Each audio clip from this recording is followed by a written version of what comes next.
What's up, ladies and gentlemen? My name is Joshua, and today my lovely wife is joining me. Her name is Jessica Lynn. Jessica, would you like to say hello? Hello, everyone. I think this is no, that's not true. I was going to say this is the first time you've enjoyed me. Well, okay, this is not a comical broadcast, or not supposed to be. What I was trying to say was this is the first time my amazing wife has joined me for Civil Justice, which is a broadcast that I have been doing in relation to civil commitment. Now, you have been on the phone for one conversation, and of course, you've had the opportunity to not only hear me talk over and over about this, including hearing different testimonies from different people, like you've been involved, and then you've heard some things just through the phone, you've seen the emails, you've seen the letters, you've seen all of the craziness. So from your perspective, what are your thoughts? Because that's something that you haven't really shared. Yeah, I haven't shared them because I don't feel like, or I haven't felt like I have had all of the facts to this whole concept of what's happening. Is so big. And to have an opinion of any type, you really need to be fully involved, in my opinion. And that's the kind of person I am, is to be fully involved if I'm going to have an opinion. And you ask lots of questions. And I ask a lot of questions so that I can really understand and, tell who's lying, who's not lying, that sort of thing. But I do know that the people that we're going to be talking to today, the huge difference is the fact that they were accused as children. And I have a passion for children, and I believe adults are here to help children grow and protect them. And any child that's accused of something like this wasn't protected by someone. You got me on that. I'm here. Yeah, this one's new for me. I don't believe that I've actually talked to anyone. That's not true. There's been a couple people that now they're in their 50s and 60s, but I think this is the youngest group that we've actually spoken with. These gentlemen that are going to be on the broadcast today at MSOP were charged as minors, and for various, actually, no. Charged. Some weren't even charged, but their thing that they did wrong happened as minors. And I'm really anxious to hear some of these stories. There's not like a lot of prep. When I normally do a broadcast, it's, hey, send me your bio, send me a headshot, send me all the links that you want to promote. And not that I do a lot of research, because I like organic conversation. I like to get to know people on the air. We don't have time for that, because those of you who have listened to the other broadcast, what you're going to hear on the phone is, you have a call from Moose Lake Facility and for GTL. So you'll hear that, and every call is about 15 minutes. So there's not a lot of questions from us. We will ask when we feel led, but ultimately, I just want these guys to be able to say hi to who they want to say hi to, share what's on their heart. I find it interesting that while all the stories I've heard so far have aligned, they're all completely different, every one of them.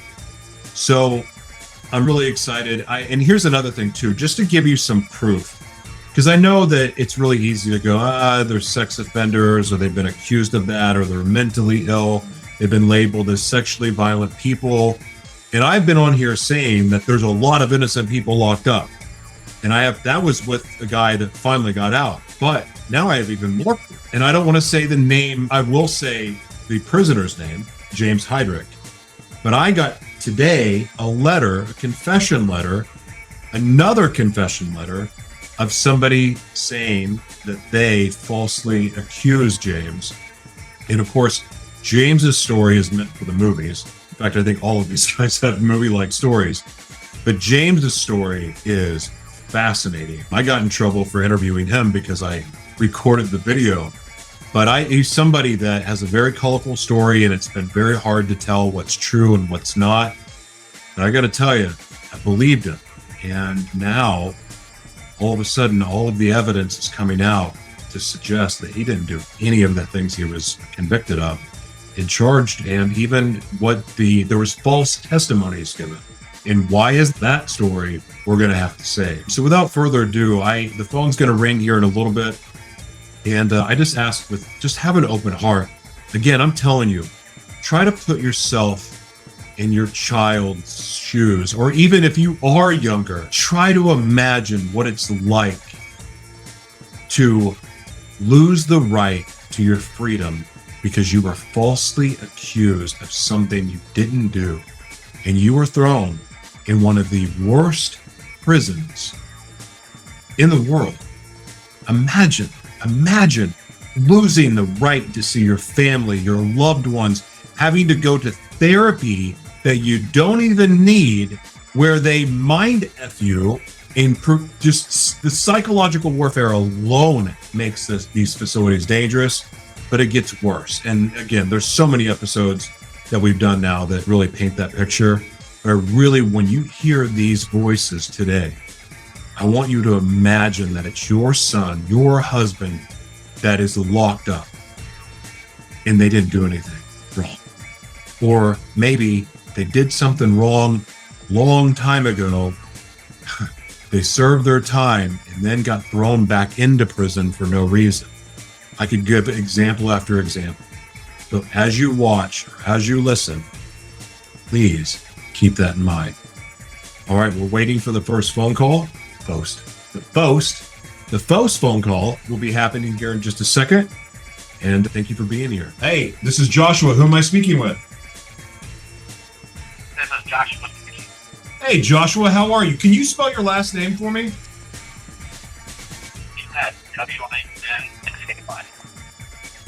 Perfect. Thank you. Thank you for calling. I'm really grateful for your call, and I would love, my wife is here with me, Jessica, and we're really excited to hear what you have to say.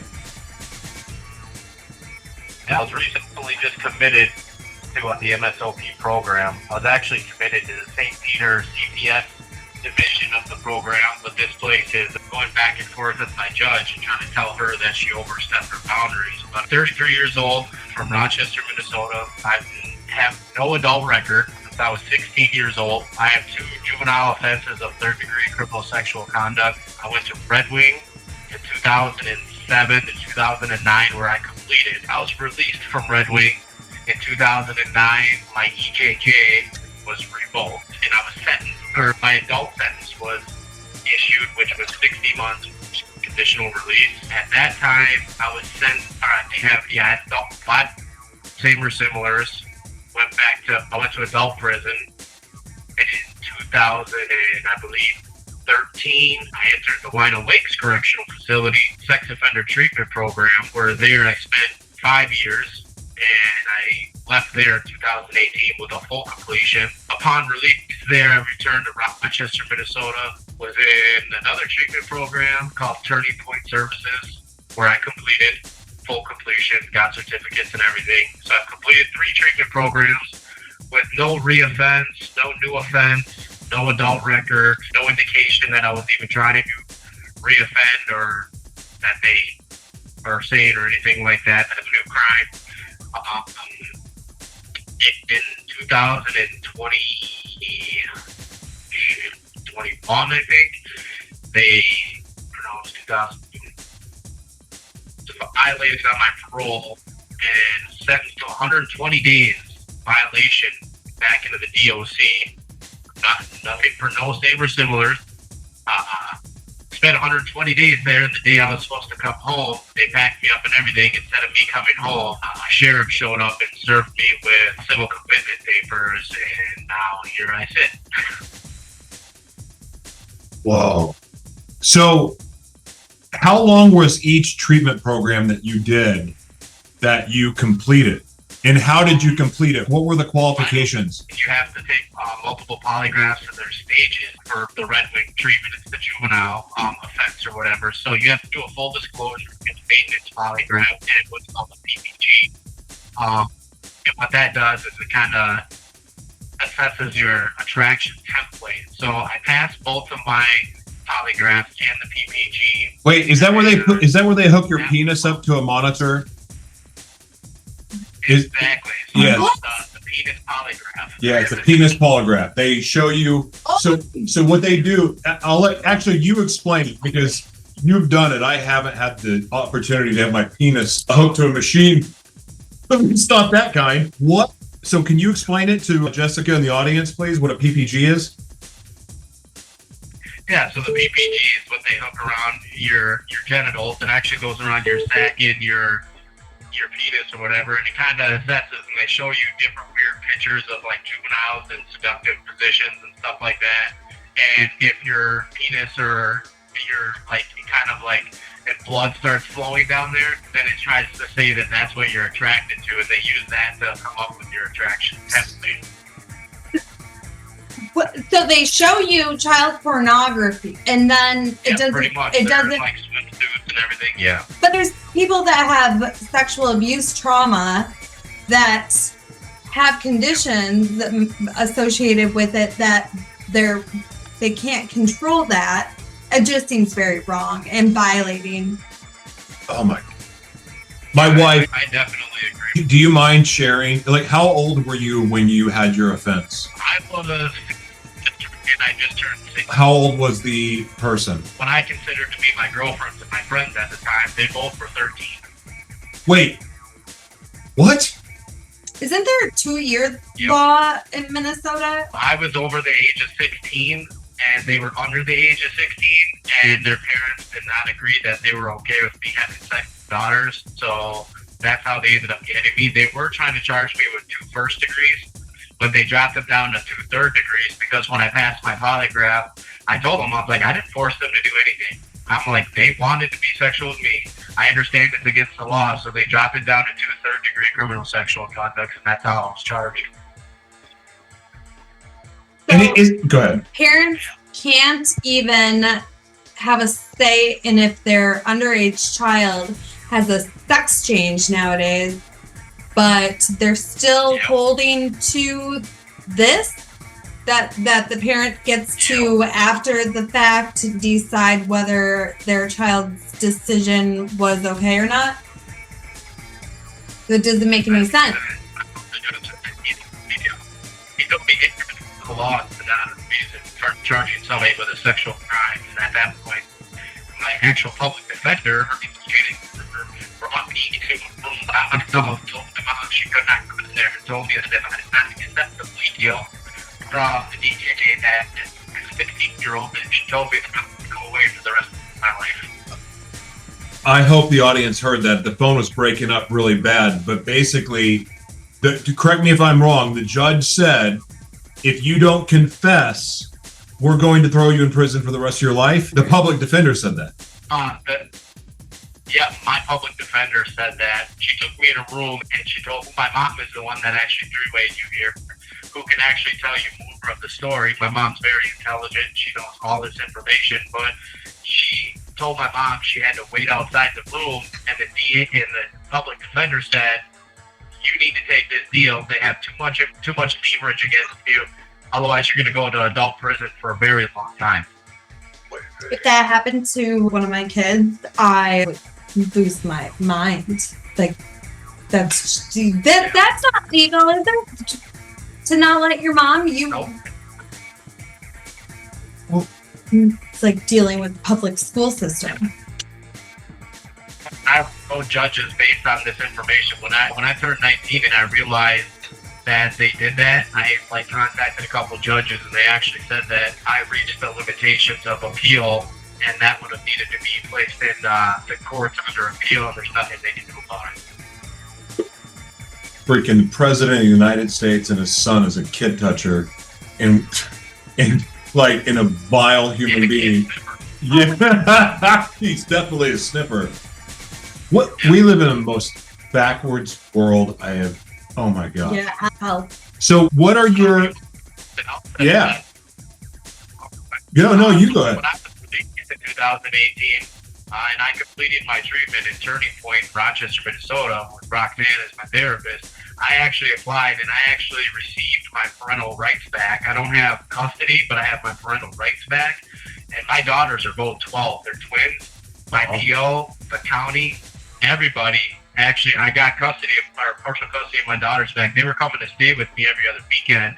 And the same social services that gave me partial custody of my kids back is the same social services that petitioned to have me committed. Wow. Yeah. What are they trying to set you up for the next shebang? That I don't understand. I have no clue. I know I have no new offenses. Only thing I have on my adult record is a speeding ticket where I was doing like 146 and a 65 on my crotch rocket. Other than that, I have no adult record. They need to outlaw crotch rockets. And driving in between cars, that scares the crap out of me. Yeah. So let me ask you this: like, how are your spirits? Are you motivated to get out? Have you given up hope? Or are you still fighting? I'll be honest with you. I've been here 7 months fighting this stuff, and the fact that my judge committed me to St. Peter CPS, not Moose Lake. She straight up said she does not want me here. The commissioner intervened and said, no, you overstepped your boundaries. You can't tell us where to put people in our program. We're not moving them down there. He has to go to the base of the program.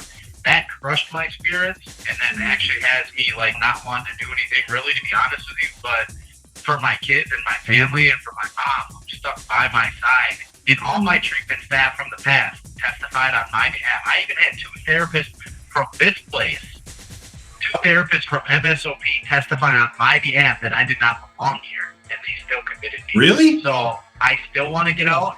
Oh yeah.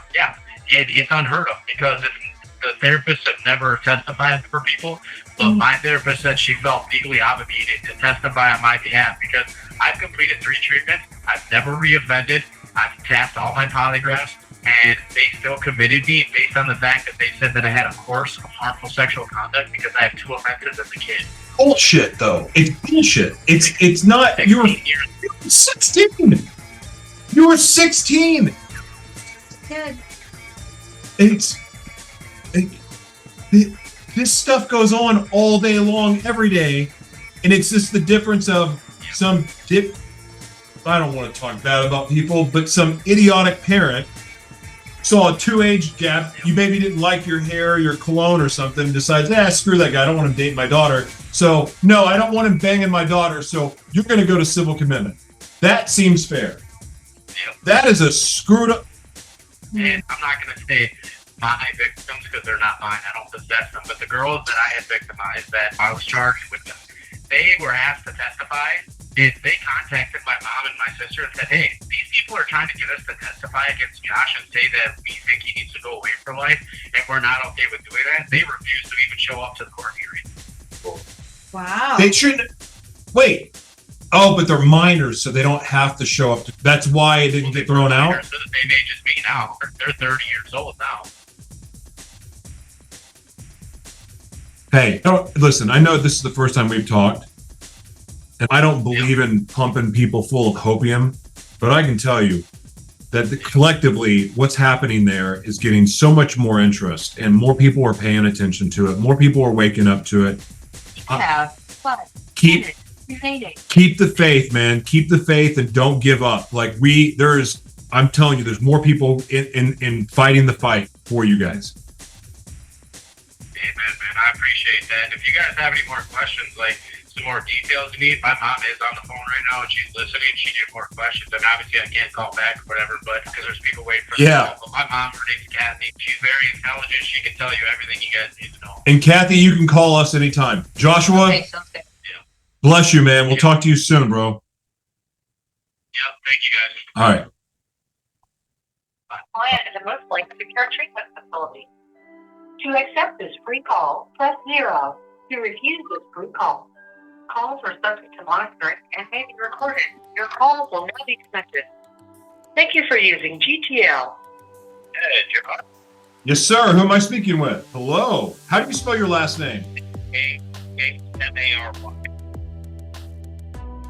That is a interesting last name. Where's that from? What was that? I know a Hungarian tennis player. Well, yeah, his name. Yeah, I won't say his name on the air, but he's a really good guy, and just so happened to rent his house when I lived in LA. So he was a really good guy. Yeah, man. Well, hey, my wife is here with me, and you want to say hi? Hi, Ashton. I'm good. How are you?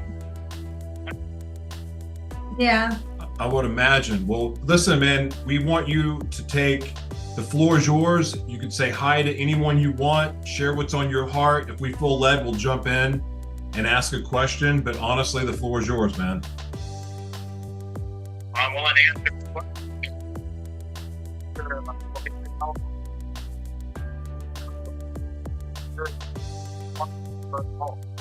Well, actually, you know what's kind of interesting is that every story has been completely different, and the things that they're upset, the injustice that they experience. I mean, yeah, some of it's the same, but it's honestly no conversation has been the same, which has been kind of awesome. But if you want to share, so were you a juvenile when you got thrown in civil commitment? Yes, How old was your quote unquote victim? What? Wait, hold on. Wouldn't that make you the victim? but it wasn't. I tried to force myself onto her, so I got convicted of an attempted first-degree criminal sexual conduct. Was alcohol and drugs involved? No.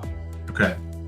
So I want to ask you something, because that actually is the first time I've heard that in all of the conversations I've had.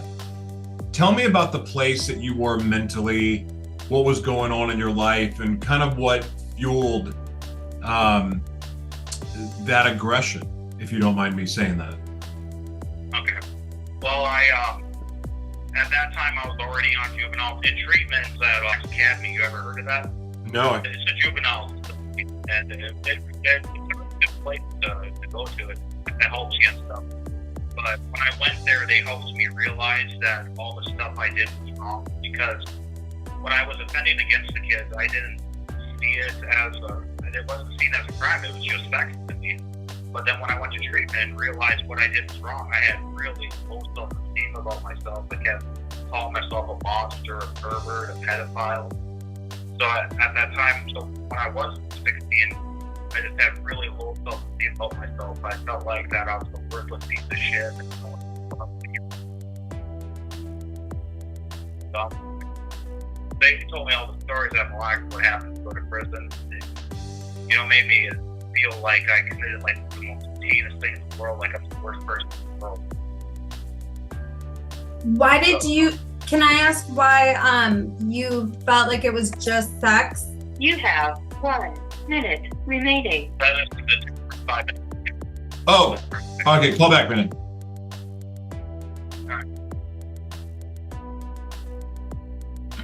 You're scared to ask how old they are? Mom, when you say kids. Well, I know. Okay, here's back. Help. Call for subject to monitoring and may be recorded. Your call will now be connected. Thank you for using GTL.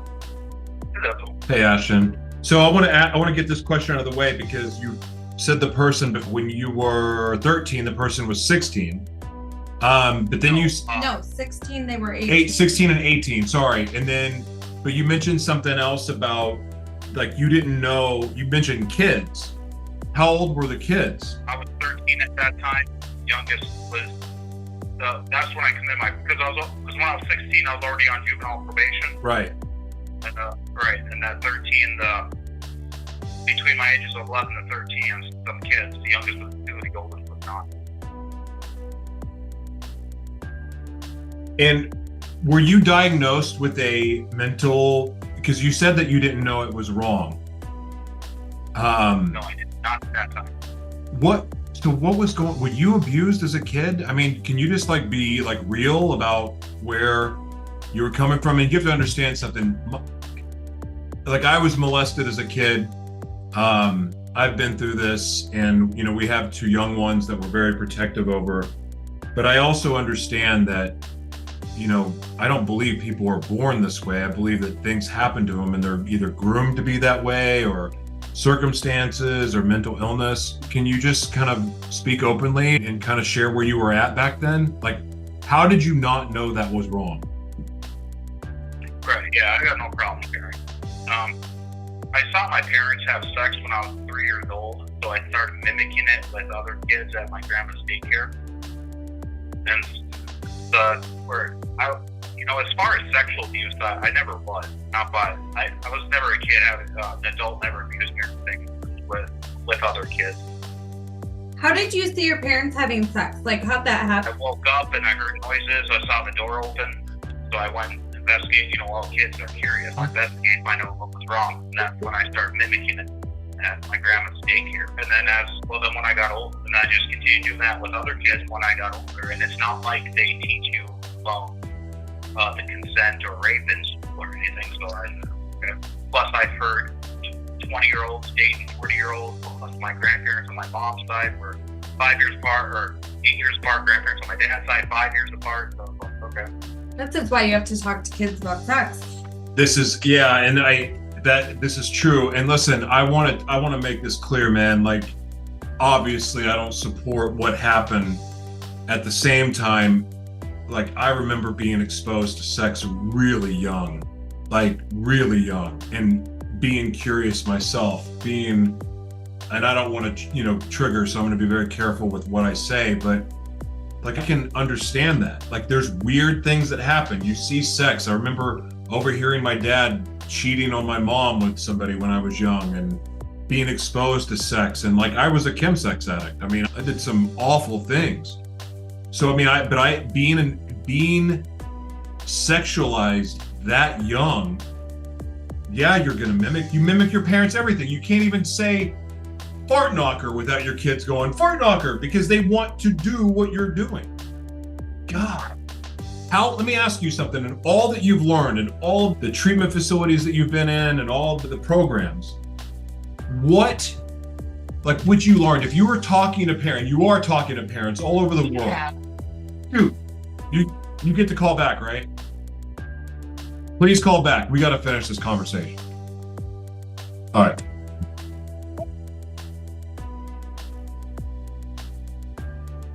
Where's his grandma? Supervising. Where? I bet this crap is way more common than we even know. Okay, well. I'm not condoning it. I know. So all this crap happens at Friendly School. There's adults everywhere and no one does anything. Where's fucking grandma? Adults suck. Well, a lot of adults are just oversized babies and oversized. Yeah, I was an oversized kid. I know. I shouldn't have been. So many people that are in the field of childcare in some way, or education, that should not be. Is he going to call back? I hope he calls back. I hope we didn't. This is the most. Of course, I've had some really interesting conversations with these guys, but this one. Here we go. Oh, good. He called back.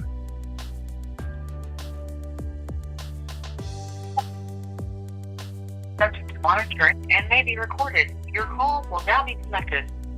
Thank you for using GTL.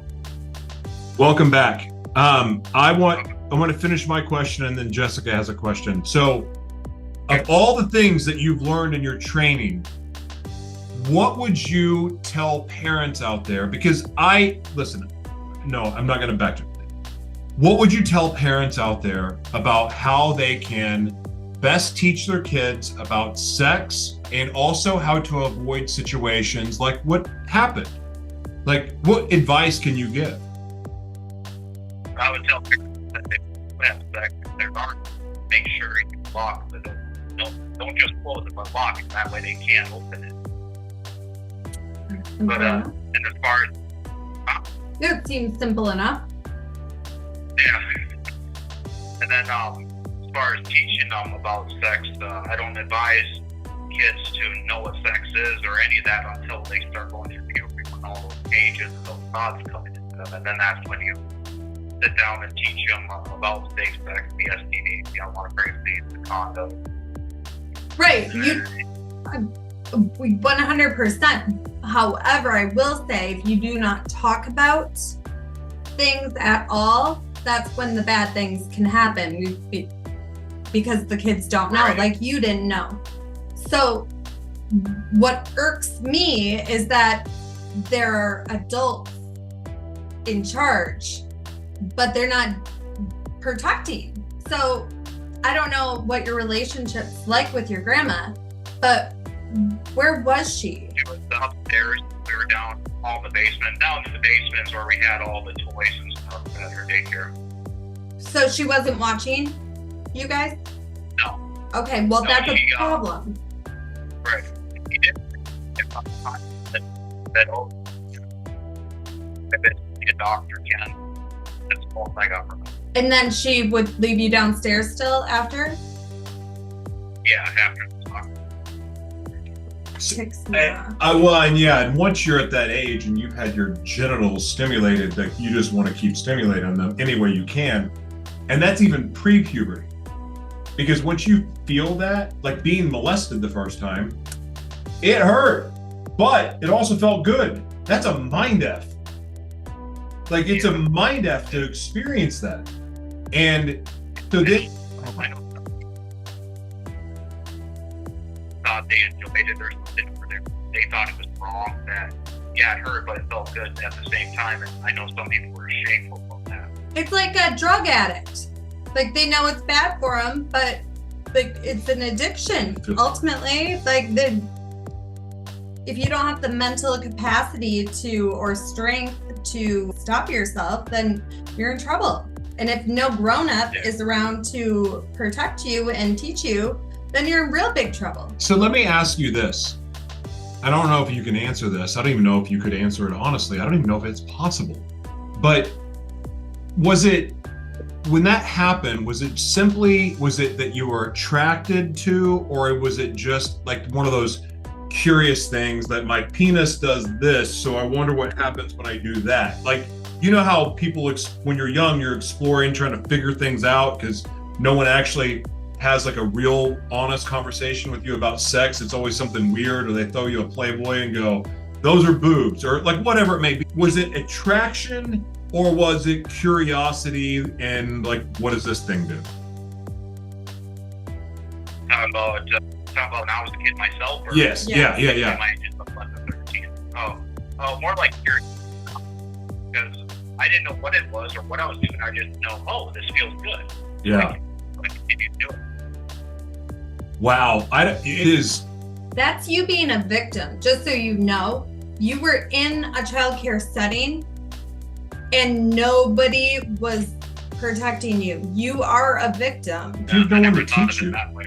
Yeah, you are. We just, look, because of, and I'm not trying to get on my high horse here, but religion has made people so awkward around the subject of sex that no one can have, or not no one, I don't want to overgeneralize. Everybody's scared to talk about it really. But it's like, it's a very, the majority is extremely, they're really bad about having honest conversations about sex. It's because it's either thrown in your face aggressively, which that's not honest either, that's an agenda, or that's like some hyper sex thing that's not based in reality, or you have this, well, I kind of want my, like you can stick your finger in my butt, and like we just like dance around subjects instead of just having an honest conversation about it. No wonder everyone's so confused and doesn't know what gender they are, and they want to identify as a turtle. Or I saw one person that was attracted to airplanes today. It's getting insane, but it all comes down to not having honest conversations about sex. And because we can't have honest conversations about sex, we don't have them with kids even more so. And when we try to talk to them about sex, it's even more awkward than the adults that should be talking to us about sex in the appropriate way. And so now we have all these freaking weirdos on social media grooming people, which is far more dangerous than just sitting down and having an honest conversation with your children about what is going on. But at the same time, how do you even do that? Like, because we're not even educated to do that. I mean, I am. You are, because that's what you do. I have told the girls what it is very scientifically and frankly, and I've also told them what can happen if they do not protect their body and keep it to themselves, and that there is bad out there and all yada yada. Thank God you did that. Yeah, thank God. Who is this? Hey, oh, there's another. I guess you guys aren't sitting at the same phone. Hey, phone. Someone else is calling. Do you know who that is? Well, Can you just tell him when you get off so we can keep talking? Yeah, we're on a. Oh, my bad, dude. I didn't want to hang up. I didn't want to hang up on you. Okay, so how are you doing now? Like, how do you feel? I feel talk about myself or the situation I'm in, or Just in general. How's your heart? How's your heart?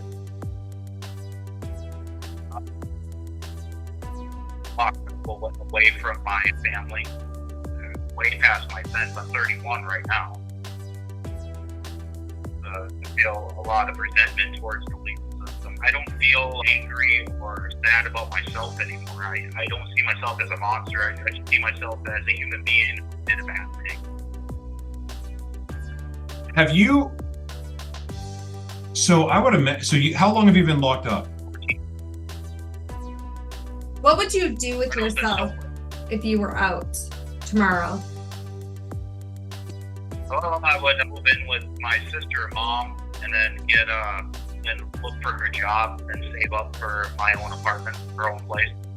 But what would your dream be? Like, what's the big thing you would do with your life if it weren't sitting If you could do behind anything. walls? I really don't know. The only thing I'm more worried about is living my life when I get out. Focus on all the stuff that I missed out on. I missed going bowling. Whereas don't have any major stuff planned. I just know, like, the first year I'm out, it's more focused on adjusting to society. Yeah, because it's been a while, and the world's a lot different now. Have you felt like your age, not like Benjamin Button, where age is in reverse, but do you feel like time has stopped for you, or do you feel like time is still moving forward? I feel like it's stopped. There are times where I believe that I'm still 16. Yeah. I felt like I was out there. Did they give you any sort of education? Well, I got my high school diploma when I was in prison. So yeah, I wouldn't need any high school stuff, but college, yeah. College is overrated. So you're like a 30-year-old. It's stuck in high school still. Yeah. I Wow. don't even know how the internet works. Well, you're lucky there. Yeah, it's probably saving your soul. Yeah. So what is sure to keep hope alive for you? Honestly, this lawsuit, if it wasn't for this lawsuit, I wouldn't have any hope at all. Really? Yeah, because before 2011, no one was getting out at all, and then all of a sudden we filed this lawsuit. Now all of a sudden they want to put more people for CPS provisional. I have oh, go ahead. Yeah, because this place. Right. Yeah, but I don't, they've made plans, but more of what they're doing is getting exposed. The malpractice, just not giving you guys proper health care, the not having a clear path home, the games, the psychological warfare that they play on you all. And yeah, it's unbelievable how much this actually affects people that are out, outside of those walls. It affects those people and they don't even know. Like, I don't even think they know what they pay taxes to half the time. Oh shoot! I didn't even think about that. No, yeah, they're being held. And we're contributing. Everyone's contributing to it, and it goes deep. It's deep. So I got to ask you something. So do you have any flashbacks of what happened when you were young, when you got in trouble? Do you have flashback memories, or are those pretty much gone? Pretty much gone. That's good. I would imagine that would be nightmares. How, when the staff, I don't know if I'm going too far when I say this, but I know that staff has interacted sexually with some of the inmates, and I'm calling you guys inmates because that is not a hospital and you're not patients, or you'd be treated as such. So when that kind of stuff happens, when you know of the guards and some of the staff sleeping with the residents there, having sex with the residents, how does that affect the rest of the group?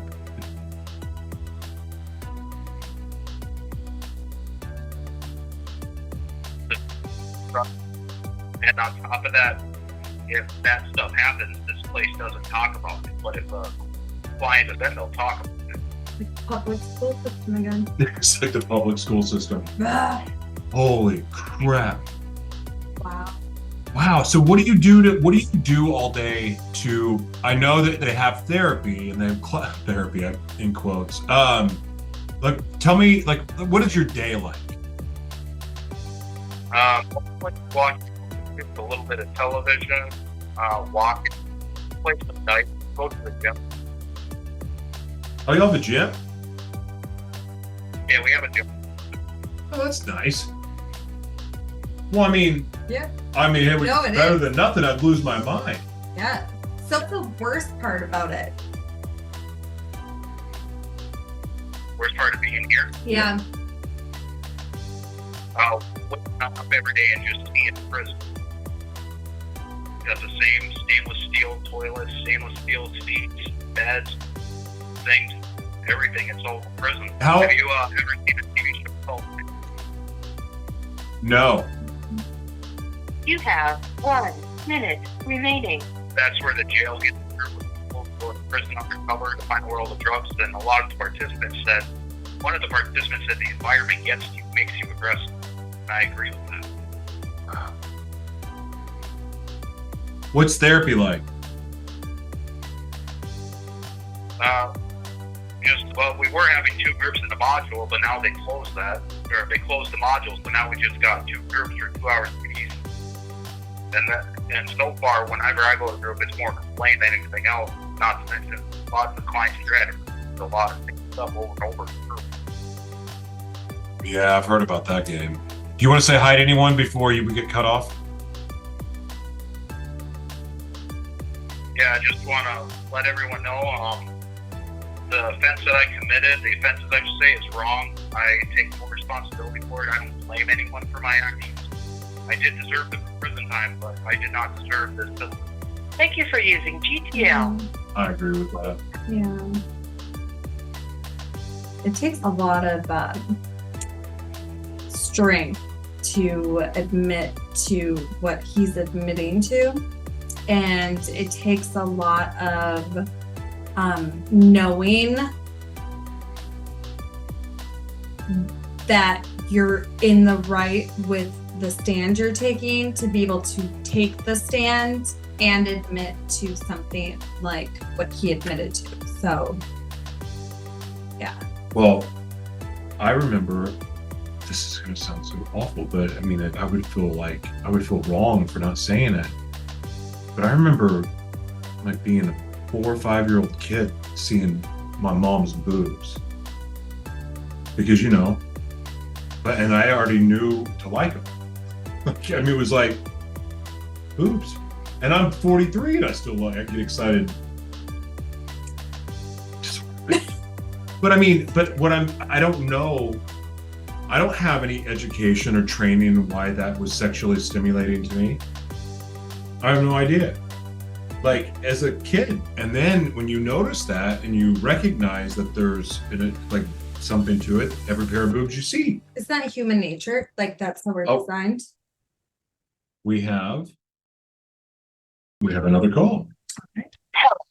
This is a prepaid debit call from Danny Stone. To accept this call for subject to monitoring and may be recorded. Your call will now be protected. Thank you for using GTL. Hey, is this It is. Is this Danny Stone? Danny Stone? How you doing, man? Simply committed, not living a dream, no hostage, wish I was home decades ago. Oh, my wife Jessica's here. Hey, Jessica. We're really glad to have you, and I actually you gave the most perfect response to my dumbass question. With the I- different question. What? Day at a time like that. Yeah. Man, I'm glad that you called. And here's the deal. The floor is yours. You can say hi to whoever you want. You can share anything that you feel led to share, anything you want the world to know. And if we feel led to ask questions, we'll ask questions. All right. My name is Danny Stone. I'm a resident of Voiceless Lake, Minnesota, MSOP. I wasn't a born citizen in Minnesota. I'm actually from Fort Wayne. But my commitment started in 2005. I did 89 days on a technical violation of prison when I was 20 years old. They picked me up when I was 19. On February 1st, I got to prison on my birthday, February 28th. And they had an ECRC hearing. I had no idea what that was. And they gave me a level 3. I didn't even have a level. I didn't go in for a reoffense or nothing like that. And and then I go to get out. My girlfriend Ashley comes to pick me up. Had all that approved beforehand. And here's the county sheriff. It's hard down. They're going to pick me up for a whole year. Got this, I got this. And so I ended up calling my PO. And he said that they had some sort of petition thing for commitment. I was like, what the F? And so we get down there, and the lawyer that I was given didn't do anything for 5 minutes. He didn't even say nothing. He didn't contest it. He didn't object or nothing. I got screwed. And so I get transferred to St. Peter and go through the whole process. Well, I beat the commitment. Long story short of it, I beat the commitment. I got dismissed. There wasn't enough evidence to say that I was a pedophile or a serial rapist or any of those things. Doctors even testified I wasn't a pedophile and all those things, that I wasn't a pattern offender or whatever. But the state appealed. Instead of fighting against the county, I was actually fighting against the Attorney General's office, and I had Noah Cashman. He's not a good person. But anyway, so he appeals, got overturned. And I think the Attorney General actually made threats towards my PO or made a deal or whatever because I got violated, basically because I couldn't provide a place to stay. So they just had me at risk level 3. It makes it hard to find places to stay. So my PO, my HRU hearing, it was kind of a deal. It wasn't like it was a 60-day violation. It was kind of a deal where they said I had to go back for 60 days or whatever when I beat the commitment. But they said that if I found an address and provided an address, I could get out. So the Attorney General appealed. On the 58th day, on the 51st day, he denied 180 in Minneapolis, a halfway house. And then on the 58th day, when Noah Cashman finally submitted his appeal, all of a sudden I was in Rush City Prison at the time. And all of a sudden now I can stay at 180. And my case manager out there at Rush City, she cussed out my appeal for quite a while. Yeah, I basically got screwed. So anyway, appellate court overturned the commitment, and they used offenses from when I was, 12 years old, 16 years old. And then a handful, there were like 2 or 3 uncharged offenses. But it wasn't really offenses of uncharged situations, I guess, right? That didn't amount to any sort of, there was no evidence of anything really. All up. But when they brought in phone records, another person, and then on the third situation, brought in a person to testify. The phone records and the testimony, it proved my innocence. There was nothing. So there was allegations from the Attorney General because these situations were somehow the police reports that I didn't even know about in the trial that it was behavior towards young girls, but when in fact, like, the phone calls never happened. My cell phone records proved that, and the other person's record proved that I'd never called them. So that ended up being a lie. And then the situation with the person, she was a friend of mine actually when I was in high school. I couldn't even hang out with my own friend without parental supervision, and I knew I had to hang out with her parents or whatever. Well, her mom and dad were divorced, so they weren't even living in the house. Her mom was one of my godmother, and we were we were in, like, vision of her mom or whatever, we were spending time together after I got out of jail way back in May of 2024. But kicked us out of the house. It was like, kids go have fun, and they just kind of about it. But we went out and just hung out, whatever, and then I can help mom give permission, whatever. I didn't really think about it, And we took off and we go hang out. Well, it's fun to go to her dad's. So we support. And dad had a big deal about it. And that ended up getting violated on it. A lot of violations back in court. So I did a little couple months in jail for that. They used that situation against me. Well, they brought her in to testify. And she testified that nothing sexual happened. I didn't force myself on her, nothing. You know what I mean? So they're making a big deal out of nothing. All because I got violated over spending time with her without parent supervision between her mom's house and her dad's house. How old were you then? But her mom knew we were together. So I was 19 and she was 17. So did her mom get in trouble? Because her mom's the grown-up. This is crazy. Like, her mom showed up in the trial when they were young. And that's one of my favorite everything. Her mom cheated. Right? The girl's name was Randy. Her mom, she stood up and she's like, because my lawyer's secretary was right behind us and explained it to her, and she got like German and something else. I mean, got a quick temper, and it was just nuts. But I don't know. Her testimony supported me not being sexually dangerous. I didn't force her to do anything.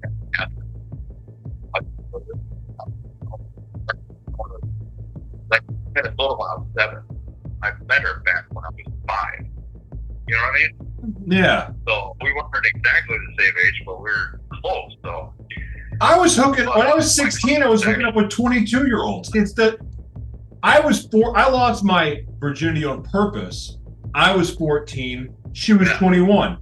Like, I'm the one that seduced her. And I know that sounds screwed up, but like, you shouldn't, though. I was over-sexualized at that point and I knew too much about it. But like, my dad knew and didn't say anything. I think he was probably proud of me as how screwed up it is. This whole situation screwed up. Like, your situation screwed up, but these age gaps are so weird. Like, even 13 to 16. Like, how do you... I don't know. I don't know what the right thing is, but this sounds like BS to me. You're not like you're lying. Your situation is BS. Wow. Yeah, it's crazy.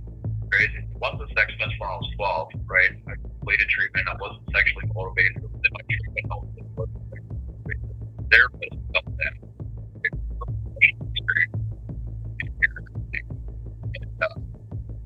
And it wasn't, you know what I mean? I completed treatment, I wrote apology letters, did verbal apologies. I mean, I gave stuff for it, I did all kinds of stuff out about that. Nothing worked, so I was like, well, okay. But like this is going on, then it'll help me go on with my mom. And it did, it took me out of that foster home, put me in another foster home, it's kind of fucked up situation, but it is what it is, bygone. Once it's done. I felt bad about it at the time. I still feel bad about it, but I don't today look back at it like, damn, I'm a monster. No, I'm not a monster because I did sexually assault her. Like, I think the bottling thing. It's about to happen. I didn't want to think of something. But anyway, that night, the thing when I was 16 was actually an attempted assault, right? And they tried to say that I had a weapon. They didn't, right? And what wasn't said about that situation is that the girl jumps towards me with brass knuckles. Don't say it proud. With brass knuckles, but wanted it. You know what I mean? And my friend.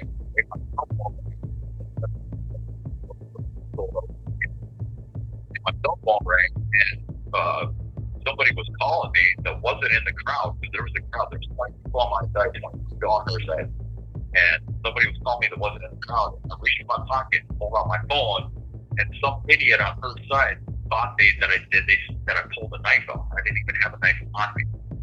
know what I mean? But I still got charged because I was kind of a wild child and I was known to, have a knife bar. They looked at my foster mom's car. They went to the 4-H food stand. My foster mom used to run the food stand, and the second foster home, her name was Emma. And they went and checked her purse, sexual nature. However, it's still behavior with some people. I was a teenager. Hello.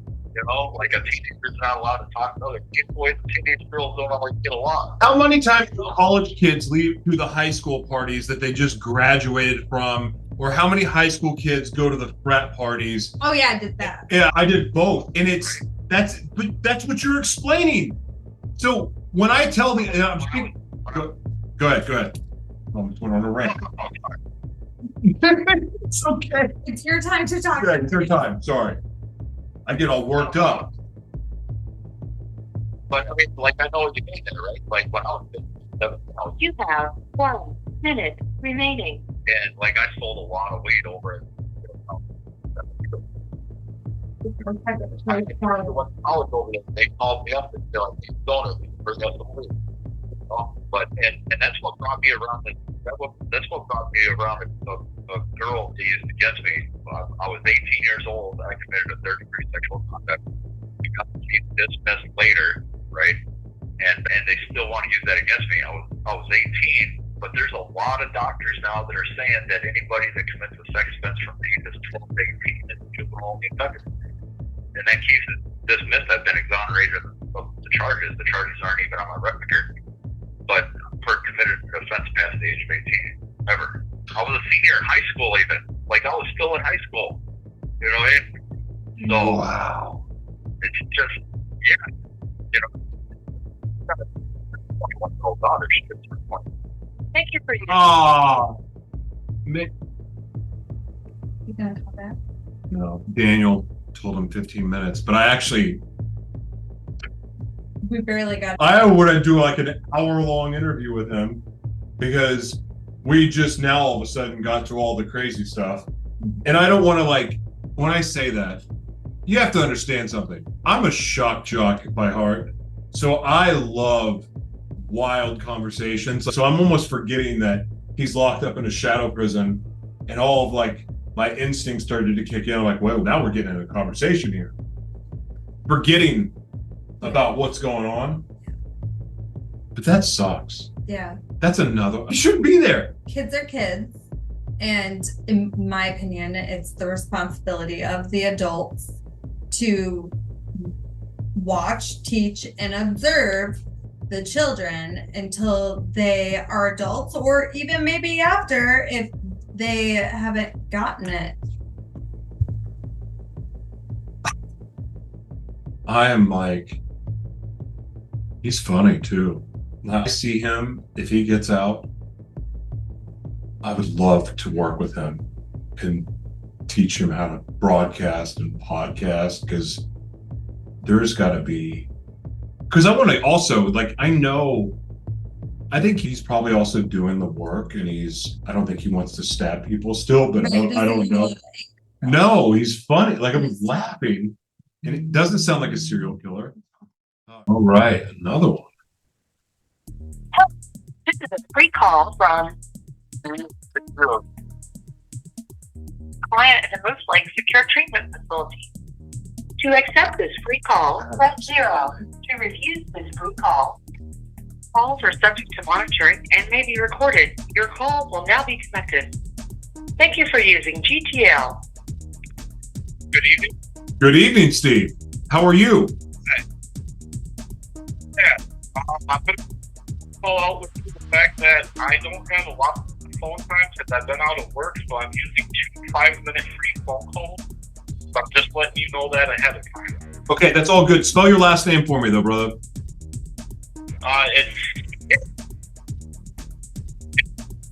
Okay, very cool. Well, the floor is yours. Share what's on your heart. Say hello to anyone you want. And the floor is yours, man. All right. So basically, with that, I thank both my godparents, Philip and Rose Venowitz, for everything that they've done for me. So here's my story. Hello, my name is Stephen John Michael Kajun. I have a 43-year-old client currently at the MSOP in Moose Lake, Minnesota. I've been a client at the MSOP since I turned 19 years old in September of 1998. However, I've been institutionalized since I was 14 years old in 1994. I was originally removed from my home for my own protection because I was being sexually abused by my mother. I was adjudicated delinquent as a juvenile at the age of 15 for telling 3 7-year-old boys that I was going to show them a way to protect themselves, as I was once taught by my counselor after being abused by my mother's boyfriend when I was 6 years old. I never had any sexual intent or attraction towards the 3 boys. While I have been locked up, I have learned that it was not my place to be the one that taught the boys about how to protect themselves. It should have been their parents. Since being in the MSOP, I have lost both my parents. I lost my father May 11th of 2017, and I lost my mother 5 days after my birthday on September 13th, 2017. I believe that due to my institutionalization for 28 years, that it has turned into a life sentence where I'm too comfortable being here. I don't believe that someone should continue being institutionalized for something they did when they were young or for something that they may do in the future. I really want to be given the chance to lead a productive and non-abusive lifestyle out in the community. I do not have a lot of support systems out in the community. I understand that if I was to ever abuse anyone ever again, that I would be locked up in prison for the rest of my life. I wish that I could be released to an adult group home and do some outpatient treatment. This would give me the chance to start building new support systems and learn the life skills that I need to become more independent. I have one charge of sexual contact while I was a juvenile and do not believe that I need to be locked up for the rest of my life. You okay? Oh, yeah. That is... You made my wife cry. I mean, I'm not mad at you. Oh, my wife is here. So that is just how you took this so seriously and prepared this. Yeah. It shows your seriousness about all of it, and it also kind of shows your age, like where you're at cognitively right now is not your age. You're like you're a 14-year-old, but in a grown-up body now, and You have 1 minute remaining. it's heartbreaking. Please call back. Oh, don't call, I'll take nothing. Right back. Thanks, man. Thank you for using GTL. That sucks, man. His own mom. You can hear it in his voice.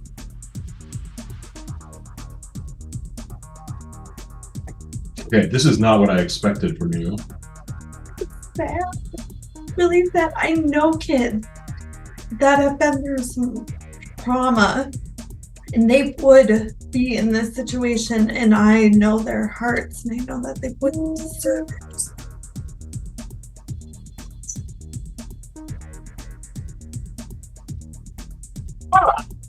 Calls are subject to monitoring and may be recorded. Your call will now be connected. Thank you for using GTL. Welcome back, Steve. Yep, thank you. Do you have anything else that you've prepared, or do you want us to talk to you now? It's just like I said in my story. It's real difficult. I've been institutionalized since I was 14 for something I did when I was originally civilly committed because according to I did not complete a sex offender specific program as a juvenile, so I still posed a risk to reoffend. So I have been in the MSOP since my 19th birthday, which was September 8th of 98. I'm 43 years old now, and have seen a number of other juvenile-only offenders that have either similar cases to myself, or even worse cases than myself, that are now on provisional or even full discharge. So it's like, okay, you have other juvenile offenders that are still currently here in MSOP. Like, where is our chance? And you turn around, it seems like we turn around, try and send out cries for help, or we go to SRP and CAP, we turn around, try and express ourselves, but it seems like it's never good enough. Our state of Minnesota is so corrupted and get to make the decision on who can go and who can't go.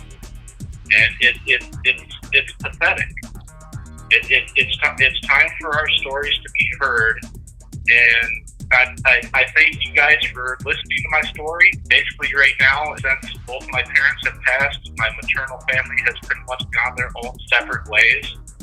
So all I have left is my godparents, which was my godfather. He was originally appointed my guardian ad litem as a juvenile, and him and his wife have chosen to remain in my life.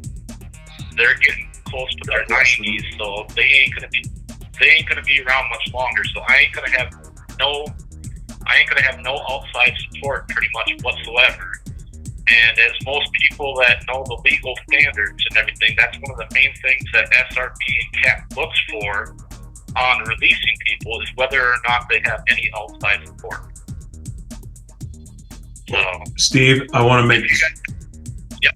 make this promise to you. Well, I mean, other than keeping you in my prayers, I get to meet a few, I've talked to several of you guys, and there's, been a few that just hit me right in the heart that I use as fuel to keep fighting on.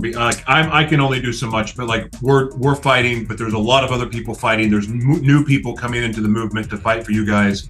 And I just want you to know that you can call me anytime. Like, I will be a friend to you. If you just need to vent, like, we're here for you, man. And we need to create an adult foster care system, but we're gonna adopt you, dude. And we'll find some volunteers that will adopt your friends too. But no, seriously, I mean that. You've got my phone number now. Use it, and please don't give up hope. We're not gonna give up hope. We're gonna keep fighting. We're gonna do our part. You keep doing your part. And like, I really believe something good is going to happen in this situation. Not just with you, but some of the other people that shouldn't be there. I believe that those doors are going to break open. But man, I'm honored to meet you, Steve. I really am. Well, God bless you. have a good night. You too, man. Bye. Bye.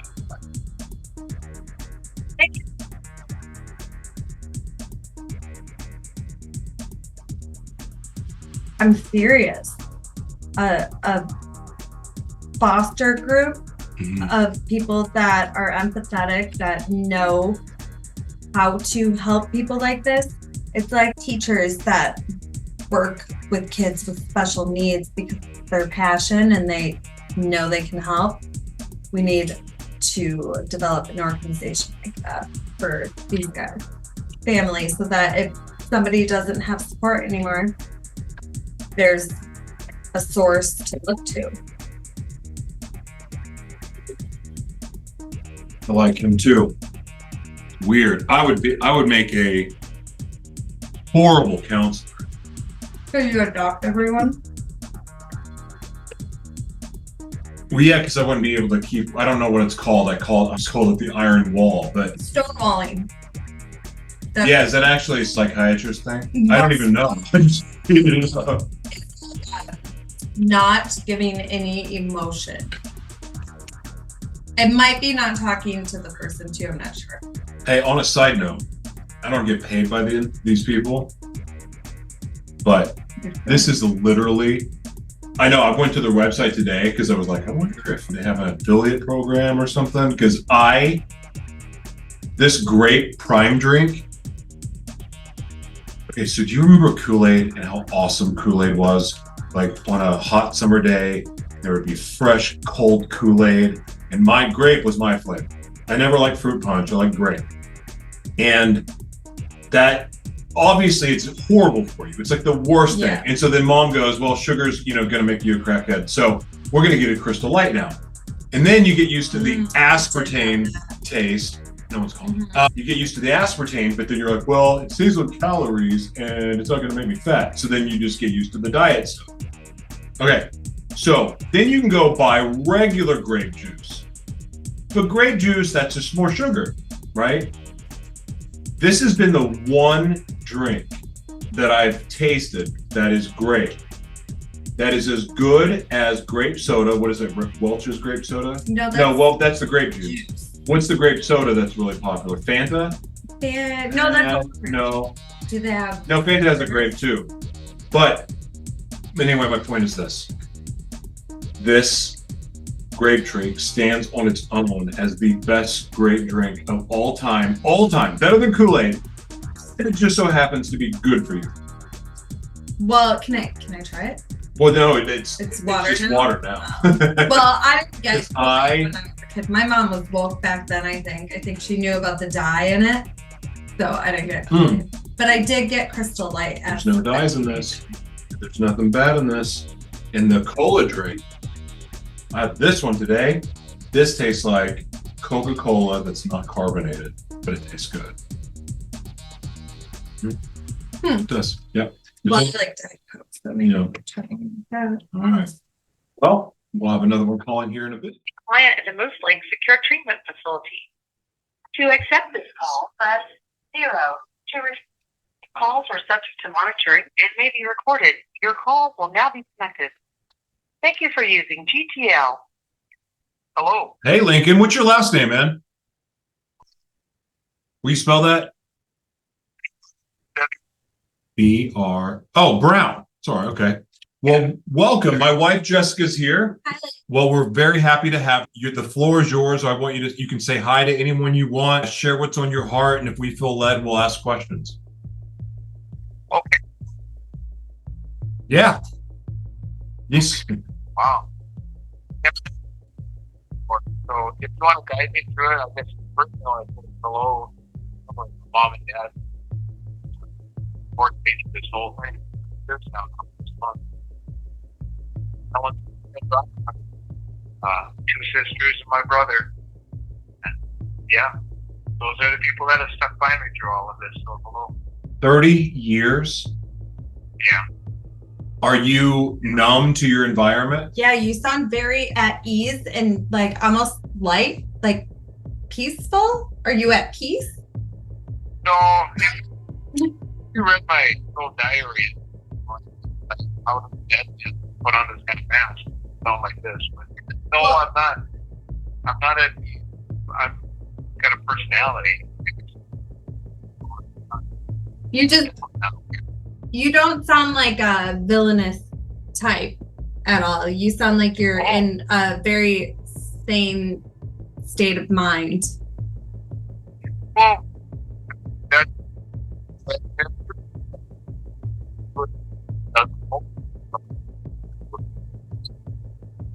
what the archetypally for, but unfortunately, they have a lot of people here that like folks that did something wrong. How old are you now? I'm 47. So you've been there since you were 17? No, 17. So I've been here since I was 90. 2 years of, and that previous thing that I said earlier, in no way do I want to make light of the fact that the nature of my crime and what I did, none of that business. I don't hope that it didn't. But you know, well, here's the thing. Like, you've gone through, I mean, I don't know what your situation is, but you've 30 years to apologize, and I'm sure you've done it 30 years worth already. So, I mean, you don't have to you're good. Like, your attitude, all of that, healthy sounding to us. And I don't expect anyone to come in here and grovel. And I also expect that everyone that's called, for what they did, I mean, they've all, hey, I'm remorseful for it, but you can only beat yourself up for so long. So good for you. But with that said, what the heck did you do? I mean, you were 17 years old, and what could you have possibly done to be there? Well, and it's not what we did that got us here per se. It's the likelihood of ever committing a crime. So this has been said and knocked around before about, it being pre-crime or preventative detention. And really, most of the folks here have already done their time. And to answer the question, what did I do to set myself down this road, is that I offended against a family member. And for sake of their privacy and out of respect to them, I can tailor the details of that to, when that occurred. And that business, if you want details, I'll share them with you. Please. I said first degree criminal sexual conduct. It was against a family member who was 6 years younger than me. I was, and what I did was bad, and there are numerous things that also didn't and recover from. So what I did was bad as well. That's that. I don't believe that I was violent, but being an older person, older, and at that delicate age, where difference in size and intelligence is such a margin, within 6 years, it was definitely a vulnerable, difficult place that I put this person in. Over the course of through the winter, into a later part of the year, my account and this person's account differs, but not in terms of the actual. And then when I went to juvenile detention, I had a number of crimes that were. I want to ask you, I asked this question to one of the other guys earlier, but that happened so you're 16, so you're old enough, like at that time period. I mean, I remember when I was 16. Do you have nightmares or flashback dreams or anything like that over what happened back then? Well, I don't have any remaining desire or arousal of the things that they did. So that's out of the picture. I'm simply matured. I enjoy adult people, adult sex, adult relationships. And so that was a time of my life that it's a chapter that's pretty well closed. And in fact, forgiveness a relationship. For which I'm very thankful. I believe it. The opportunity to grow and for that other person. I don't hang on to much. So in terms of free will resolve. Can I ask, what do you think, where did it stem from? What caused the incident or multiple incidents? But what started it? Why did you do it? Go round and round on the constant. Now, in so many ways, really arrived at an understanding of what's called generational trauma. And that's to go way back into this before even a family member who I entrusted was potentially harmed. But to put it directly upon my experience, I was hurt in much when I was hit. And it was, I guess, for the sake of being straight up, it was a big thing on another person's part. And it was something that I didn't even understand occurred to me until I was in my 30s, because it was so bad and I didn't believe it. And then only in the past few years have I been able to work with a very brilliant woman who was a psychologist here. She's still working for the place, but she really helped me arrive at acknowledging the truth about what had occurred to me. And now that I know and believe that such a thing occurred, it helps me understand that what I was doing when I was 16 with someone else was trauma and arousal that was inflicted upon my body when I was like 7 and 8 years old. I had no excuse for what I did. Link, cause and effect. I don't know anything about me at all, but I want to make this clear. There is no judgment. And while I was never, involved in a relationship or a situation like that exactly, or, with a minor or anything like that, the things that happened to me Like I became a chemsex addict, and to be honest, I don't know if I saw a rhinoceros, I don't think I would have turned it down. So I mean, I was out of like I understand what the consequence of not having a safe place to go after you've been molested or abused.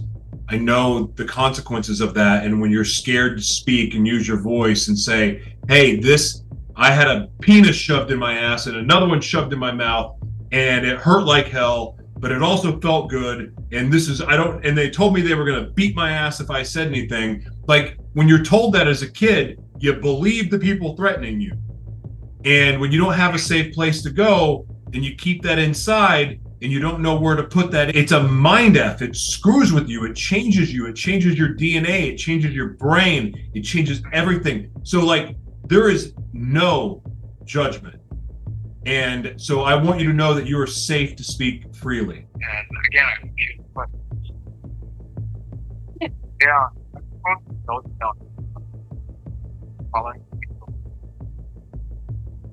What? Can I ask you, and I feel like you might be uncomfortable sharing the details possibly, but what is the really awful thing that you had done to you?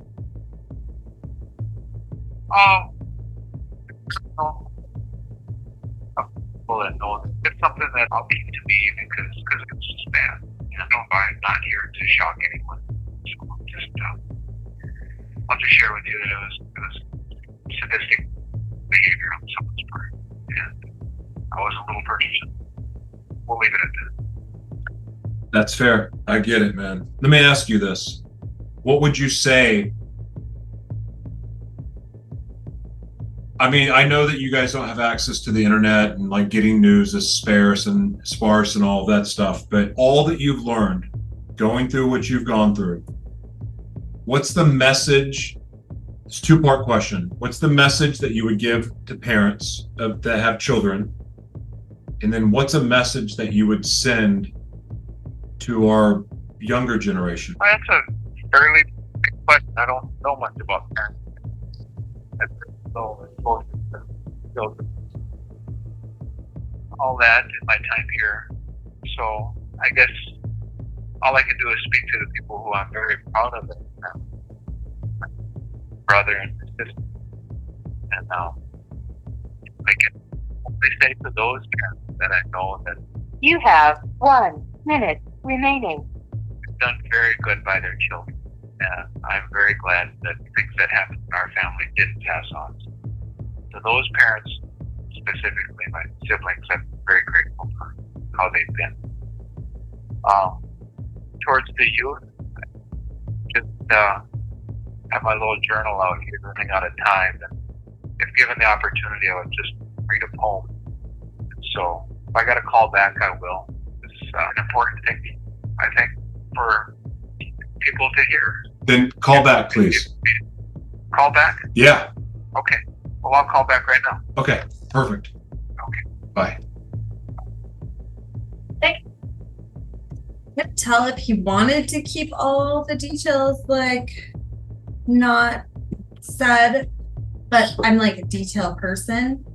So if somebody just like doesn't want to offend by not sharing the details, like I gotta ask so I can see the whole picture. I wonder if he was one of those kids that went through the torture process he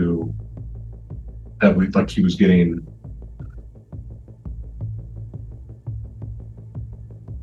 when they try to adrenalize blood. Maybe, but like that's what's wrong with not having details, is it could be something that extreme, or his idea of really bad could be like, something that you've done 25 million times. Yeah, I guess bad's relative. Because I mean, like for me, I can't judge any of the people that I've ever talked to on this. I haven't done any of that, but I can't judge because I know the vile shit that I did. High on meth, going to open like warehouse sex clubs and just being a shooting up meth and like not caring and just being a demon. Like I can't, like what? I feel like it might be worried that people will judge him, and that could be why he's holding the details in, like how you share everything so openly. I missed. Oh, Shoot, call back. I'd had the ringer off because I was worried. Hopefully I'll call back. I would not want to leave my man hanging like that. Shoot. That's a bad look. I didn't mean to do that. Not that he will ever hear this. I don't think he's ever going to hear the audio about this. Please call back. I'm not like well, which facility is he in? MSOP. Okay, so we can mail Lincoln Brown a letter to call back. Yeah, hopefully they'll call back.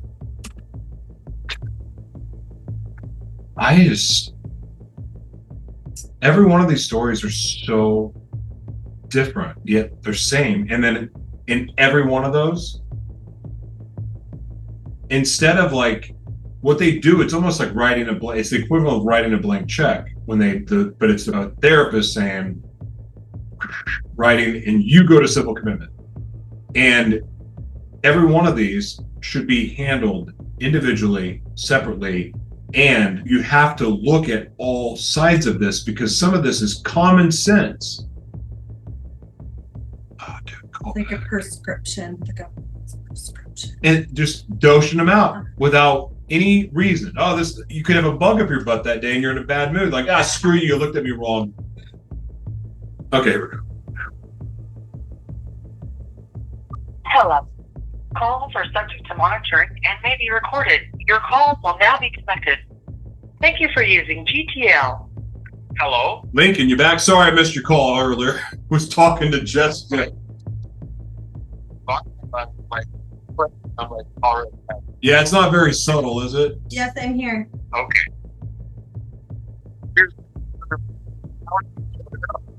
Joshua, you're on as you have a person there with you as well. Aww. She makes me way more approachable. It's good. I know, I needed it really bad.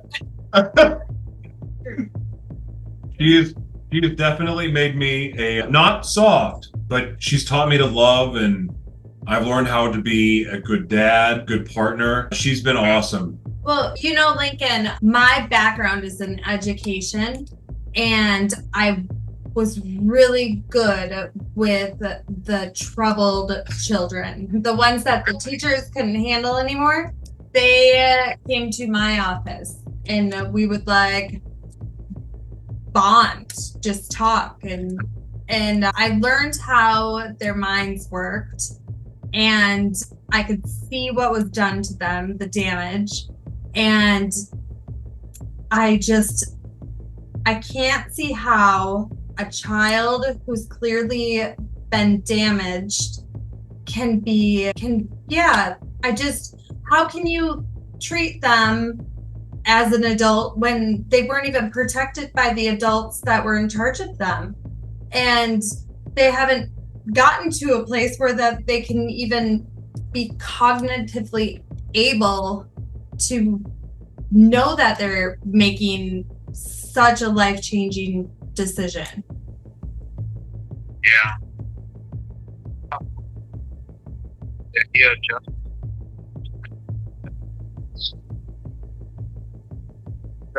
Trouble.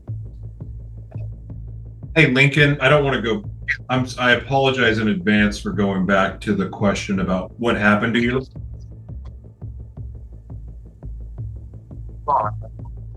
Oh, read your poem again. I want to ask you that.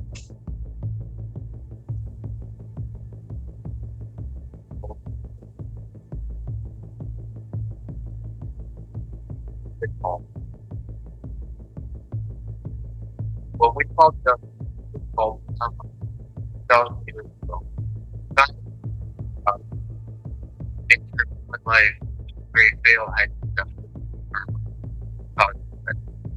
the nature of where to observe, relearn, and I also know it breaks the pain. Then the beauty of being itself.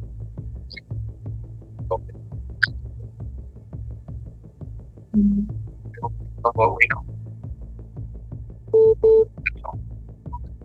That was Thanks beautiful. for listening. Thank you. God bless you, brother.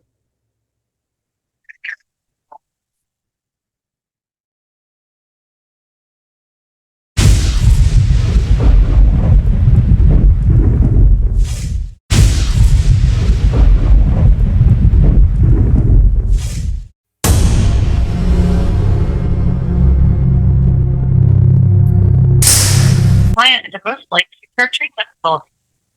To accept this free call, press 0. To refuse this call, calls are subject to monitoring and may be recorded. Your call will now be connected. Thank you for using GTL. Hello, is this Timothy? Hi, Timothy. What's your last name? Staff. Hey, very cool. Well, thank you. My wife Jessica's here. Hi, Timothy. Where are you from? You have quite the accent. Oh, that's because I'm not from here. That's why. Just how sometimes maybe Oh. girls do that when we like start a sentence. A little Ah, different. yeah. Well, listen, you can say hello to anyone you want. You can share what's on your heart, which is encouraged. And if we feel led, we will ask questions. Mom, Gonna say anything to him, or are you just going to say mom, sister, and grandma? Mom, There you go. Thank That'll show you. Yeah. All right. Well, Timothy, share what's on your heart, my man. well, I've been locked up in sex offender for something involvable and what they told me to do, and which I did assault. They just wanted me, they programmed over to the sex offender program, but I've been locked up How old are you now, sir? 48, 49, July 3rd. You have 1 minute. While you're at Yes, sir. You can flip the phone over so you can control. Thank you for Like me pushing for an assessment for my child so that she's never in this position. I can't, like, the parallels between your mission, what you're doing, and what I'm doing. This is the after if my stuff doesn't happen right. Yep. I do think it is kind of wild. And when I was in Oklahoma and I got my first vision of like us together and saw what we would be doing and why before knowing anything, to see it like unfolding and like, oh, that's how we end up there. It's like with what, yeah. And like, and here's the craziest thing. I never even told you the whole, like all the stuff and that you would be doing, just kind of glimpsed and like do the little part out there. And, but like to see you stepping into it, like without me ever saying anything, like the details, and like to see what you're doing. Now, the part that I didn't see is what you're doing right now, but seeing what you're doing right now was like, oh, that's how you end up doing that. And it's the battle that you've taken on with the school system now. It's amazing to me. Well,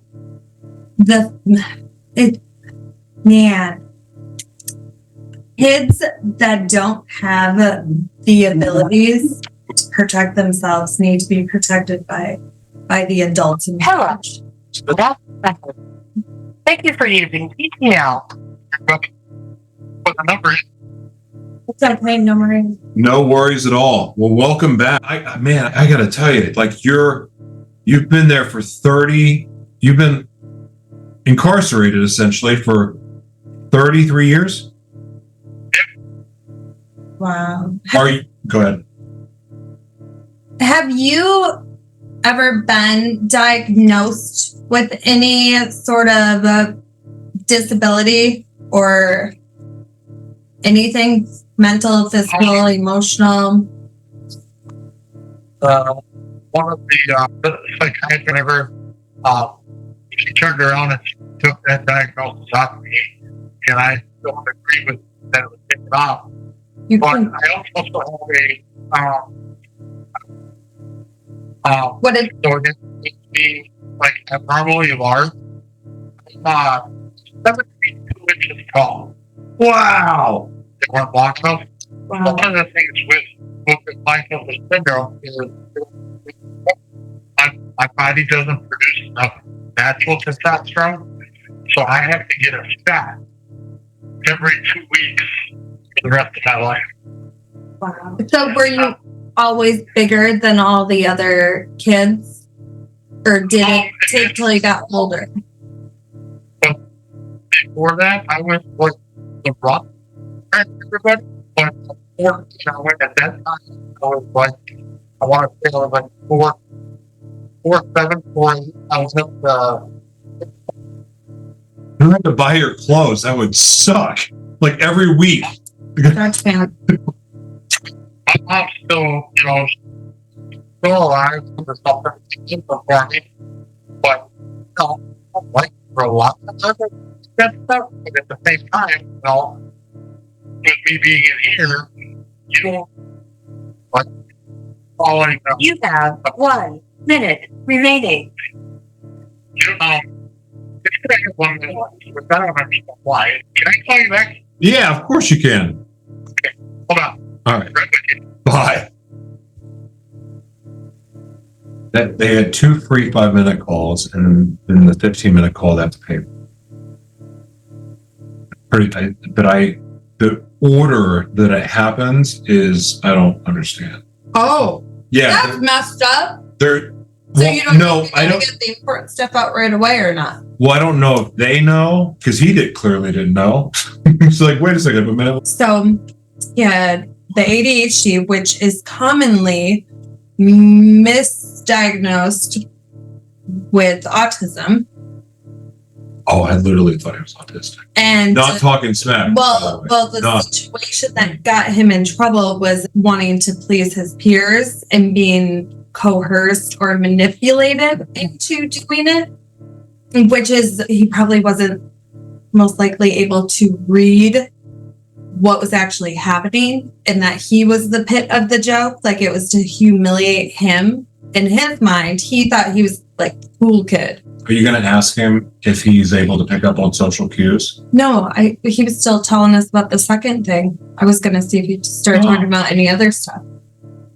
I don't think he does That's what. pick up on social cues.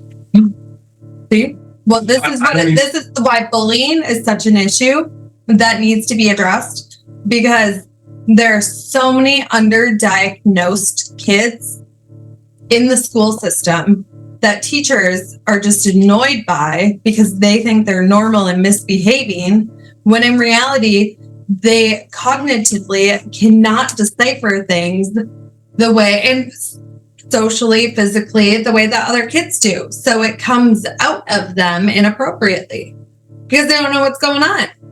So when kids are doing stuff like that, changing the rest of his life because of it, where was the adult? Why are no adults doing anything? This just fueled your fire for the school. God, you're more excited than I get. Jiminy Christmas. Hello. Don't want to miss it. Calls are subject to monitoring and may be recorded. Your call will now be accepted. PTSD. Thank you for using TTL. Timothy, Okay. I'm back again. hello. You remember where you were at? You were telling us a story. So we don't have but outside people to do it for us, and I wanted to get something from like WWE or something like that. Wait, who's your favorite wrestler? Oh, he's one of the newer guys, right? Yeah. So how did you get to watch wrestling? they took people away from us years ago. Probably saving you from It's all of yeah, it's saving you from a lot of pain, I think. Oh, that's interesting. I was actually thinking about your mother, like growing up when you hit that growth spurt, when you grew basically the size of two people in a year. Did she make clothes for you, or did you guys go shopping back then? And I'm not being a smart aleck. Stuff like that. But So wait, did you tell us already? But how did you end up there? Yeah, you sound so sweet. Like, I just want to give you a hug. Yeah, me too. Oh yeah, it was about the people. Oh, that's right. Go. See, we even forgot that you did anything sort of wrong. Because you Just seems so. okay. So so when you were young and impressionable and wanting to fit in, I want to go back there because that feeling, I know that feeling. That's a very I had like all I ever wanted from my father was to say good job. So I would have set myself on fire and jumped off the Empire State Building to hear him say it. Like, I was obsessed with it. So I never felt like I was good enough. I never felt like I would amount to anything. I thought I was weird, didn't think I fit in. I felt alone. I was scared to death, didn't know who the hell I was, didn't know what was going on with me, all that stuff. So again, to fit in, hey, snort this, shoot this. It didn't matter how, break into this house, steal this, drink this piss out of a wine bottle. Like I did all that. So I understand that. Like, so there's like, I can see how it happens. But for you, where were you at, like, mentally? Tell me about your environment, like why were you insecure? What was the reality for you then? And just take it as deep as you want to go. get out away from the facility, and they wouldn't let us out. So some people threw clothes in and started their clothes on fire. Oh, I was supposed to be there for a long time, but I ended up only being there for a couple months because I came to a nurse's aide that was being attacked by another inmate at the Suck Center Juvenile Correctional Facility. Why were you angry? What started your anger and the rage? Not you right now, bro. Oh, yeah, man, you can call back. Absolutely. What time? Well, actually, I'll work. I mean, we're doing lunch at Oh. the girls' school we'll be there until like 2. So afternoon, evening. you want to do like, is 4 or 5 o'clock good for you? Okay. Excellent. Look forward to it, man. Bye. Oh, they got curfew. Well, to be continued. Yeah. Make sure my calendar was clear. I like Did you that. put it in the calendar? No, I just made sure it was open and she Okay. put it in the calendar. Well, to be continued. Thank you for being here. What's up, everyone? We are back in a continuation of our conversation with Timothy. He just called, actually, and I didn't have my camera up because I forgot to have I had the background on. But he will be calling back anytime, so that may give us a couple minutes to be able to discuss, like, how do you feel after all of those conversations last night? Well, heartbreaking. And just my mind works as simple as children not being cared for properly and then paying the consequences the rest of their lives. And that hurts my heart to think about. So strangely, I'm kind of excited to talk to him again. It's this connection that we already have formed. Yeah. So, and here he is. That was that's perfect timing. It was like you knew he was going to call right now. All right, my friend. Oh, I got to do. Call. I think you get used to that, huh? I know, right? Monitoring and being recorded. Your call will now be connected. Thank you for using GTL. Did you get Yes, sir. We're good to go now. I apologize about the issue there. Welcome back. I don't know what we were talking about when we ended yesterday. Well, there was a lot. Maybe, Timothy, would you mind just kind of recapping why you believe you are still where you are? Okay.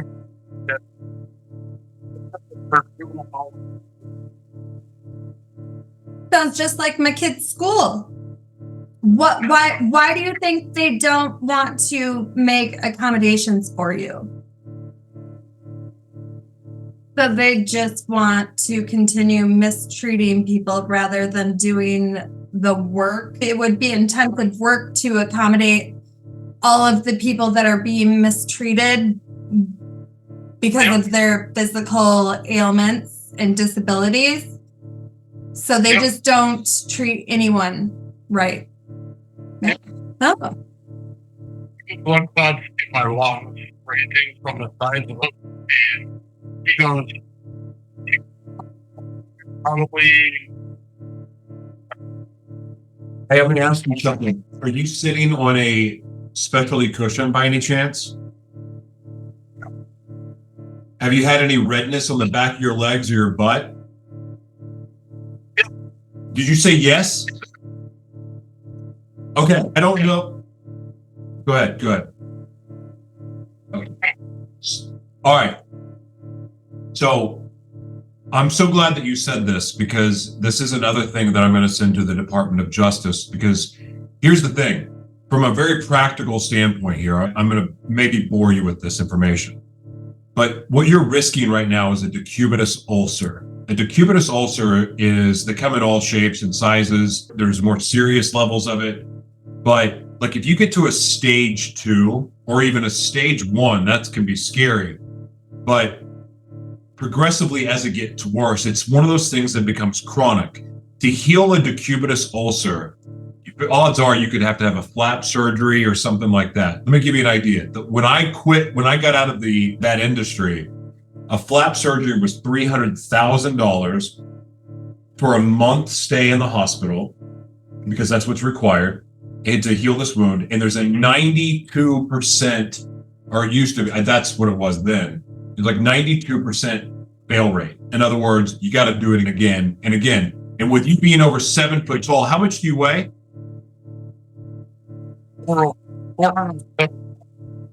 Dude, you are, okay. Oh my gosh. This is a bigger deal. This is a big deal. This is a massive problem. You could go to any wound care facility in America and tell them this situation and they would freak out. This is not, listen, I have to tell you this for your own safety and your own protection. It is absolutely imperative that you do as much shifting of your weight as possible. I don't know if you do this or not, but you don't want to risk this. I mean, look, it may get you out of jail, but at the same time, I wouldn't wish that. I wouldn't wish a decubitus ulcer on Hitler. They're just bad. So please do as much pressure relieving as you can, because that can be a big problem. Big problem. Can I ask, why did the doctor ask you about the falling? Is it related to the blood clots?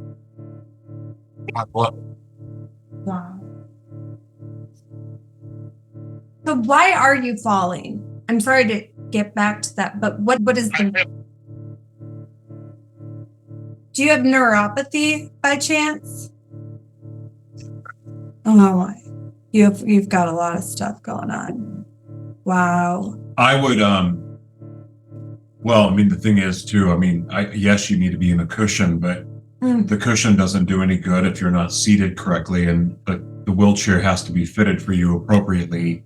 You fall into the category of a custom wheelchair. You would qualify under every qualifying capability as it is. Like that wheelchair, is that wheelchair fit? Well, I already know it's not fit to you. Is it just a big metal heavy chair? Yeah, it's the hospital chair. So you're basically given the equivalent of a K1. The coding is I can't believe I remember this. A K1, and it's a hospital grade wheelchair. Rents for like nothing a month. He's basically got the worst wheelchair you can give someone. So what could his mom do on his behalf to get him a wheelchair? To reach it, well, for one, I would reach out to ADA, the American with Disability, like ADA, I think it's ada.gov is the website. And that's a national level. There's state things to do. Really, it's about petitioning. I don't know who the insurance company is. It's getting a letter from the doctor. It's that kind of stuff. And I mean, this situation, I don't know what law or rule could prevent him from getting an appropriate wheelchair. But I mean, honestly, there's no way that he can even do therapy. You already said the bathroom thing is one issue. But if the whole reason that they're there is for rehabilitation, if you are not well or you're taking medication that's keeping you from doing the treatment, then you don't need to be in the treatment program or judged because you can't do it. They have to make accommodations for that. You cannot discriminate against someone's ability to learn, to get care. And if you qualify from a medical standpoint, you can't not give somebody the appropriate medical equipment that allows them to complete, and this is the official words, their daily living activities. The way that you qualify for wheelchairs is you have to prove that this will help you complete your daily living activities. Your daily living activities are inside of a prison, but you still have requirements to go to meetings, to go to therapy, to do other things. If you're not able to do that, then you can't do your treatment. Yeah. Okay. Not tonight. Let's do it another time. I would like to actually have a more lengthy time with you. Why don't you just reach out to me next week or, send a message through Daniel, because Daniel's mom emails me, whatever it takes. But I would love to talk to you again. I would love to hear your voice. I would love to stay connected. Yeah. Like, we genuinely care about you and we want to help. Yeah. Okay. And you can have your mom call, and you can have your mom call too, if she needs to. And we can help her. Okay? All right, brother. Thank you, Timothy. Thank you, Timothy. All right. Bye. Bye. Oh, so sad. So I get really upset with going through all of these different stories. I get upset with a lot of them, especially the kids that were hurt. And then they're just, mimicking the behavior that happened to them. That bothers me. But I don't know if it's because I'm so emotionally tied to, people with complex disabilities and factor into that with all he has going on. But this is like torture. Yeah. He's got so many of the same things as my dad going on, like so many. I could have went through the list and he probably would have had all the things. That is a horrible way to live when you're in your own home. I can't even imagine being basically in prison, being treated like this. He's already the guy from, I forgot that movie. You're not supposed to do that. Not? No, I just read about that. I've been researching a lot of things when it comes to. Oh. Yeah. Well, I didn't mean it offensive. No, I know. No, it's just that, he's like this gentle giant. He is. I just want to give him a hug. Very sweet. And my heart breaks for his mom because he clearly loves her so much and depends on her, which shows that she is showing him a lot of support, which bravo, Mom. Yeah. Because that's our job. Well, I hope she does reach out to us. I just hear, it's hard to imagine him being 7'2", 400 and whatever pounds. And when he speaks, it's like an innocent child talking. Yeah. Yeah. And it's like my inner child and his inner child are having a conversation. Yeah. And this mama bear just wants to go in there and start ripping stuff up. Well, so this was the very first episode of this series that you all heard. At the very beginning, we said that it was under civil justice. Well, I changed the name of this category of broadcast to uncivil justice. And I put that on the website. But what this is going to go under, this series is actually going to be called, it'd be one of those things, I probably should have edited this and put it at the very beginning. But for some reason, I felt like this belonged in its own category. And so I'm really excited that this is, I'm just going to put this together. It's going to be a series that'll be on the website. We're going to separate every one of these conversations, which you all obviously can figure out by now. That's what happened.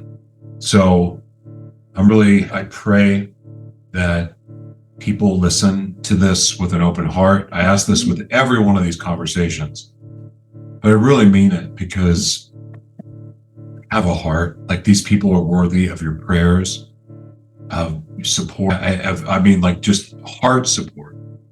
Yeah. Because this could happen to any of us. It could have happened to me. Like, any of these things could have happened to any of us. It still could. It still could. Yeah. It could happen to my daughter one day. Yeah, it could happen to your daughter. It could happen to anyone, and nobody deserves to live a life of the cruel and unusual punishment and torture by neglect and whatever else is going on. So nobody deserves this. Well, thank you guys for watching, and thank you for your support. We'd be so grateful if you shared this out with people, because the more people that are aware of this, the more opportunities we have for people to care and use their voice or do something. And if you're somebody that has ever dealt with civil commitment in any way, I mean, my goodness, celebrities go through civil commitment, and that's not even, and it's not talked about. They don't use that word for some reason. Like, you have to dig for it, but that's essentially what it is. And yeah, mind you, she's quote unquote rich and famous, and she has a good life, is what people would assume. Of course, if you really knew how all that worked, you probably wouldn't assume that.